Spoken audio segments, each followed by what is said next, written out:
Para uma melhor experiência, recomendamos que ouça de fone.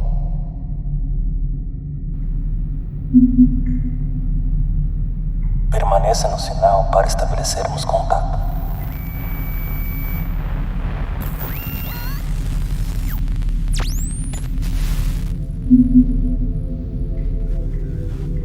Para além das fronteiras de qualquer dimensão, O sinal está transmitindo. entre as distorções do hoje, É a interferência de ontem ontem e e amanhã. amanhã. o sinal está captando. O silêncio ruidoso dessa frequência sempre há alguém escutando. Sempre alguém escutando. Aqui, no sinal boreal.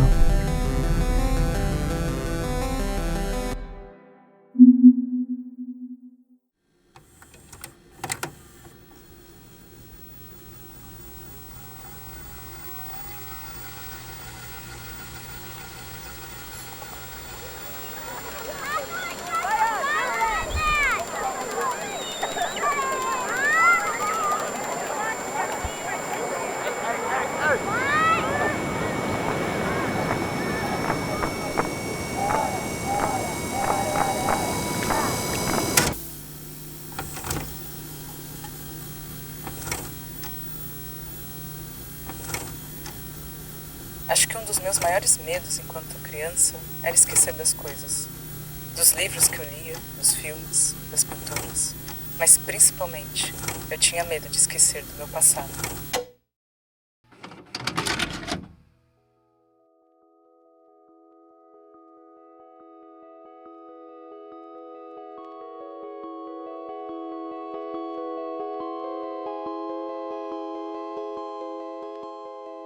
Das poucas coisas que me lembro, elas vêm de momentos que me marcaram. São marcas que me fizeram quem eu sou hoje. E que agora é quem eu nego constantemente. E dessas memórias, os momentos positivos apenas surgem das filmagens antigas das festas em família. E até trazem momentos que nem lembro que vivi. Tipo quando eu ainda era bebê e estava dormindo no colo de alguém enquanto gritos de uma festa infantil rolavam ao fundo. Talvez aquele tenha sido o melhor sono da minha vida. Outras surgem de fotos de viagens, algumas até da estrada que me lembro perfeitamente das curvas que morria de medo. Mas sempre tirava tempo para dormir e esquecer do frio na barriga. E é esse curta de animação que assisti um dia qualquer que me fez questionar. Será que o meu medo de viver é o meu medo de esquecer? Acho que a melhor forma de resumir esse filme seria: uma criança viaja para um futuro mais fragmentado e incerto do que o seu presente. E essa criança chamada Emily não vai se importar em entender do porquê um clone dela fez uma viagem para o passado para explicar que todos na Terra morreram e que ela clonou a si mesma para conseguir viver para sempre e então imediatamente levá-la para o futuro.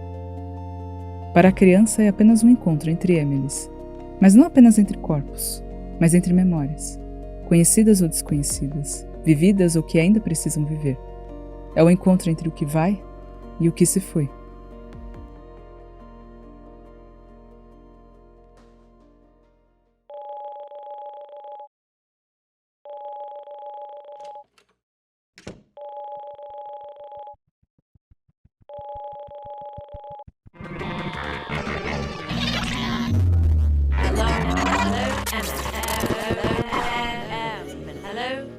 Olá, Emily. Oi! Eu sou a terceira geração Emily, contatando você 227 anos no futuro. E eu quero que você saiba que tudo terminará bem na transferência e no processo de clonagem, com pequenos sinais de deterioração da mente. Existe aquela máxima da psicologia que diz que é preciso fazer as pazes com a sua criança interior. Eu não sou psicóloga e nem quero ser. Mas será que dá certo? Se eu falasse para mim mesma anos atrás que eu não vou mudar, e mais frustrante ainda, que o amadurecimento vem com um apagamento de cores e beleza da vida, será que eu entenderia que em certo momento perdemos a vontade de sair da nossa própria cabeça? E que perdemos tanto a nossa fantasia que acabamos deixando as fantasias que os outros criam nos preencher? Eu tenho várias memórias que gostaria de compartilhar com você agora, Emily. Nós podemos visitá-las juntas, como ver fotos em um livro.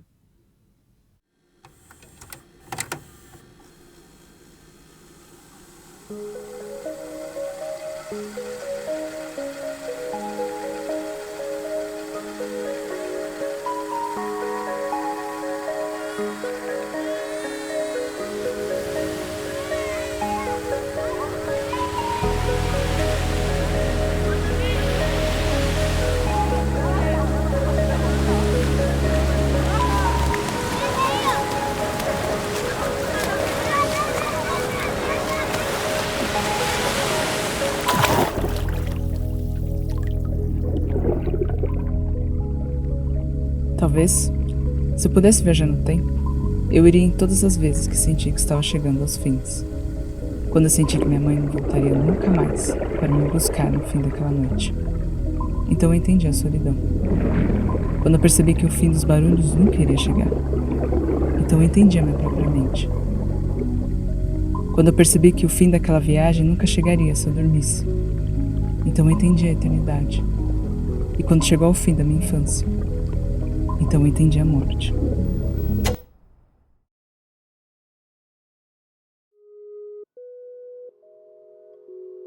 Eu sentaria ao lado daquela garota que se sentia perdida nesses fins e nesse grande espaço que é a mente de uma criança que já tinha noção da imensidão do mundo, e tentaria criar conforto em suas memórias, tentando lembrá-la que tudo é um processo, um lapso de transformação, e que nada é tão sério ou tão grande assim, mesmo eu mesma não acreditando em nada disso.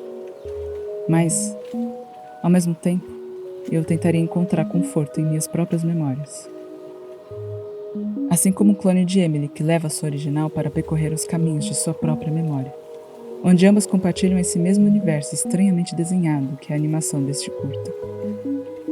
Com várias formas geométricas, linhas e cores que não combinam, substâncias que lembram fogo, água ou até as nuvens.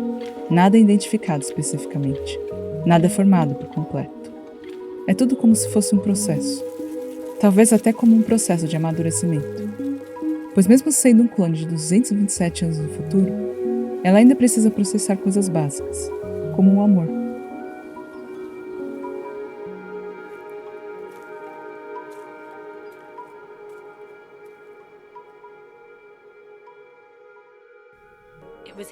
Foi aqui, na Lua, que eu me apaixonei por uma pedra.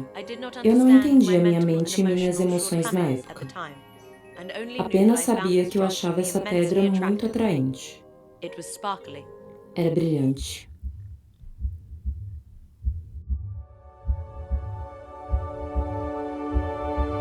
Era brilhante aquele amor que ela sentia. Era como uma criança atraída pelo brinquedo, como a Emily original encantada com esse mundo, onde seu clone pode falar das coisas mais trágicas, mas ela ainda se manteria encantada com as cores, os cheiros, as formas. Era tudo tão novo e encantador que até eu senti falta de ver as coisas assim.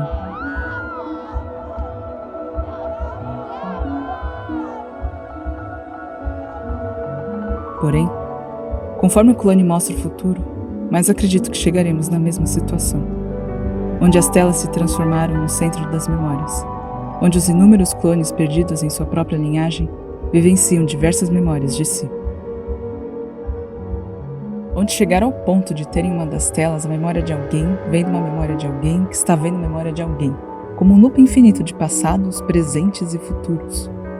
Onde a própria Emily cria uma galeria de arte de memórias anônimas, coletadas de corpos que não conseguiram aguentar o tempo, mas conseguiram viver o suficiente do passado para que suas memórias se tornem arte, para aqueles que não conseguem se encontrar no presente.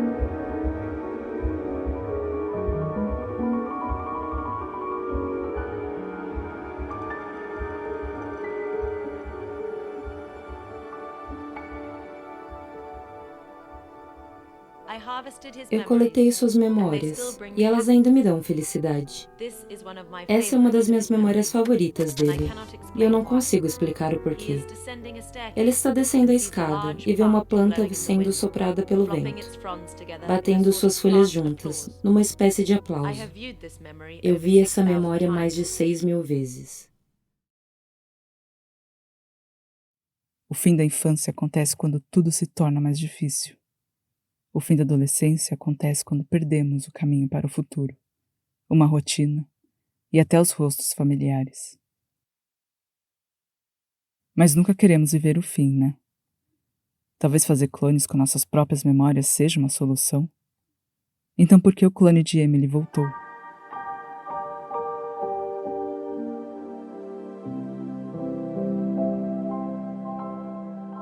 O quanto resta de Emily no clone de Emily? Quantas memórias ela está buscando? Quanto mais clones temos que fazer para lembrar de nossa própria existência? Eu estou bem orgulhosa da minha tristeza, porque ela significa que eu estou mais viva. Eu não me apaixono mais por pedras. Por mais que eu queira esquecer das memórias trágicas da infância, adolescência e até da vida adulta, eu ainda queria manter as minhas memórias simples. Eu queria que elas não fossem moldadas para só me lembrar das partes ruins. Eu queria me lembrar do resto daquela memória, onde só me recordo do começo de uma viagem feita por causa de uma mãe que queria fugir de si mesma. Eu queria me lembrar de quando ela se encontrou de novo. Eu queria me lembrar do meu primeiro crush e daquele frio na barriga em falar qualquer coisa. Mas ainda não era o medo. Era só a pequena felicidade exagerada que na época nem ligamos tanto. Eu queria me lembrar de como era a areia daquela praia onde aprendi a andar de bicicleta. Mas eu só me lembro das quedas. Eu queria me lembrar da última festa de aniversário que eu não fiquei com medo de apagar mais uma vela. Eu queria me lembrar da primeira vez que eu tive medo de falar.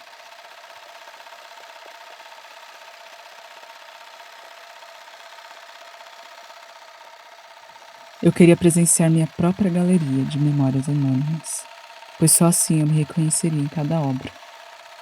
Talvez seja por isso que o clone de Emily volta para buscar a sua original. Ela só queria viver de novo em lugares que ela nem se lembra. Ela queria lembrar que, apesar de não se apaixonar mais pelas pedras, ainda lhe resta as memórias. Ainda lhe resta a si mesma para se lembrar de que sempre existirá, como o título do filme diz, o mundo de amanhã.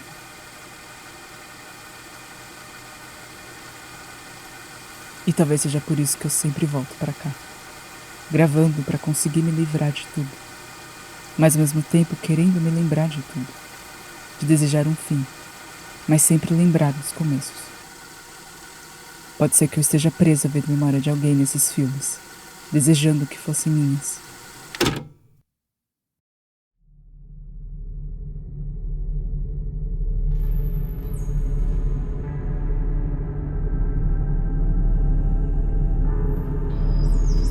Acredite que o encontro entre ruídos não é por acaso. Que o tempo será preenchido por vozes desconhecidas. Que o espaço será ocupado pelas interferências das histórias. E pela colisão do seu sinal com o sinal boreal.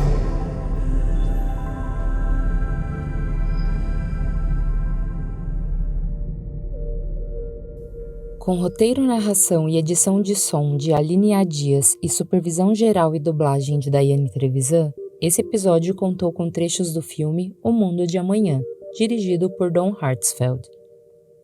O Sinal Boreal é um projeto feito por 3 amigos de forma totalmente independente. Produzir arte dessa forma é muito desafiador, e não é da boca para fora quando a gente diz que toda ajuda conta muito. Se você gostou desse episódio, deixe uma avaliação ou comentário no aplicativo que você usa para ouvir e recomende para seus amigos. E para não perder nada, siga a gente nas redes no @Sinal Boreal. Até o próximo contato.